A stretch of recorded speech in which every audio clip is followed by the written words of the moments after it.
السلام علیکم دوستوں۔ سلطنت عثمانیہ کے سلطان مراد چہارم کے بعد صرف اس کا ایک ہی بھائی زندہ بچا تھا جس کا نام ابراہیم تھا۔ مراد چہارم نے بستر مرگ پر اس کے قتل کا بھی فرمان جاری کیا، کیونکہ مراد چاہتا تھا کہ اتنی بڑی سلطنت کسی پاگل کے ہاتھوں میں جانے سے اچھا ہے کہ عثمانیوں کا سلسلہ یہیں پر ختم ہو جائے۔ لیکن مراد کی ماں قاسم سلطان نے مداخلت کر کے ابراہیم کی جان بچا لی۔ ابراہیم 1615 عیسوی میں پیدا ہوا۔ اسے اس کے بچپن ہی سے ایک پنجرے نما کمرے میں بند رکھا گیا۔ دوسرا، ہر وقت موت کے خوف نے اس کی دماغی حالت نہایت ابتر کر دی۔ اس کا یہ خوف جائز بھی تھا، کیونکہ مراد چہارم نے اپنے تمام ہی بھائیوں کو مار ڈالا تھا سوائے ابراہیم کے۔ مراد چہارم کی وفات کے بعد جب امرائے سلطنت ابراہیم کو پنجرے سے نکالنے کے لیے وہاں پہنچے تو ابراہیم نے باہر آنے سے انکار کر دیا۔ اسے یقین ہی نہ تھا کہ اس کا بھائی مر چکا ہے۔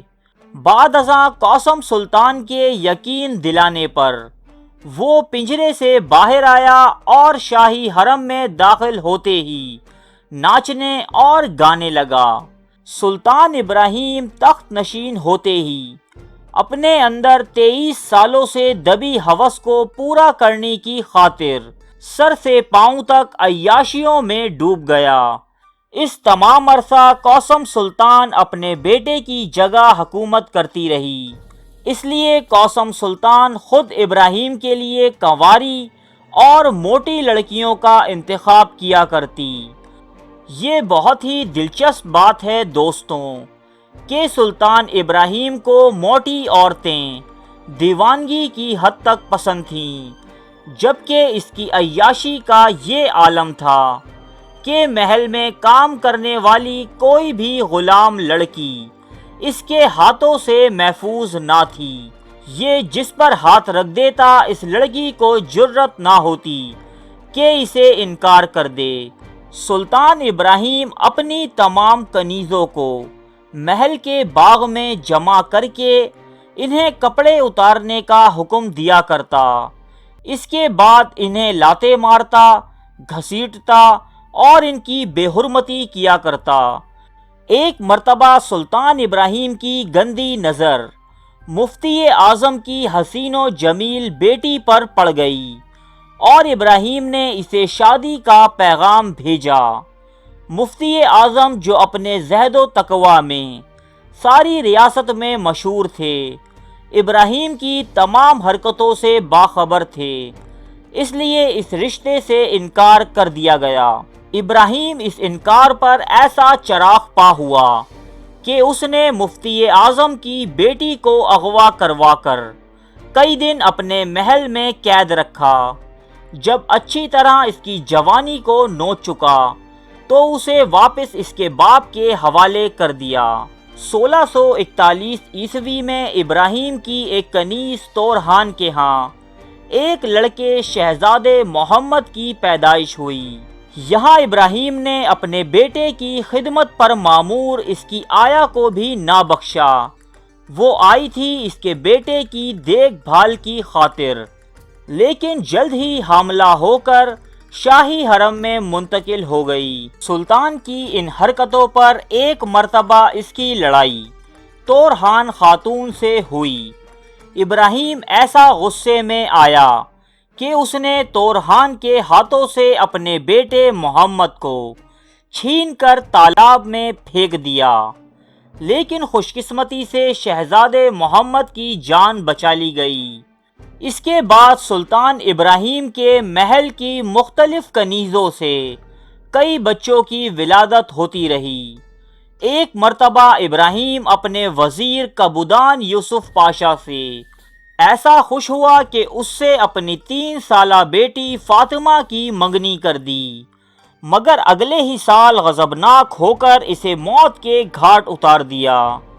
یورپ سے بڑے بڑے جیولرز اور ڈیزائنرز اس کی آرائش کے لیے بلوائے جاتے۔ وہ اپنی داڑھی، کپڑوں اور دیگر چیزوں کو خوشبو میں تر رکھتا، خاص کر عنبر اس کی پسندیدہ خوشبو تھی۔ سلطان ابراہیم ایسی کتابیں جمع کیا کرتا کہ جس میں جنسی مواد بھرا ہوتا اور ہم بستری کے نت نئے طریقے درج ہوتے۔ ایک مرتبہ سلطان ابراہیم کی نظر ایک جوان گائے پر پڑی۔ ابراہیم کو یہ گائے ایسی بھائی کہ اس نے اس گائے کے سونے کے مجسمے بنوا کر سلطنت کے طول و عرض میں روانہ کیے اور ایسے خدوخال کی حامل عورت کی فرمائش ظاہر کی۔ بہت چھان بین کے بعد ایسی ایک عورت آرمینیا سے لائی گئی۔ اس کا نام شکرپارا تھا اور اس کا وزن 150 کلو گرام تھا۔ سلطان کو یہ بہت پسند آئی اور اسے فوراً حرم میں داخل کر لیا گیا۔ ایک دن اسی کنیز شکرپارا نے سلطان ابراہیم کو ایک خبر دی جس کے مطابق حرم کی ایک کنیز کے کسی بیرونی آدمی سے تعلقات تھے، مگر وہ اس کے نام اور تفصیلات سے آگاہ نہیں تھی۔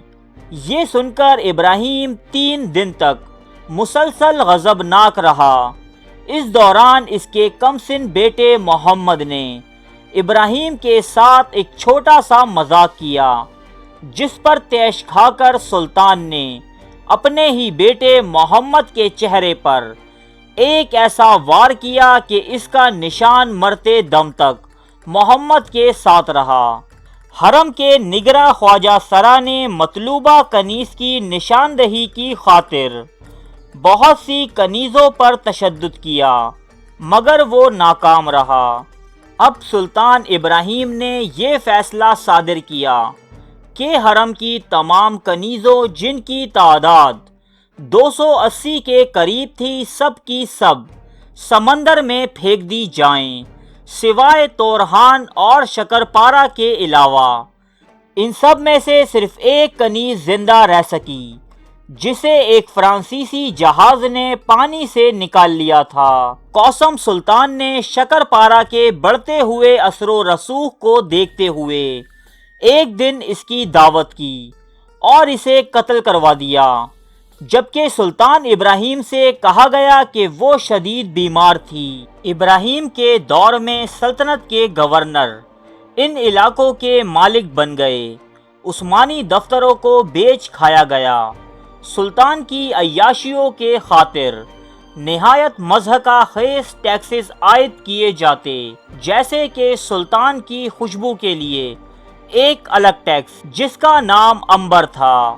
اسے اپنے ملک میں پھیلی افراتفری اور بیرونی خطروں کی کوئی پرواہ نہیں تھی۔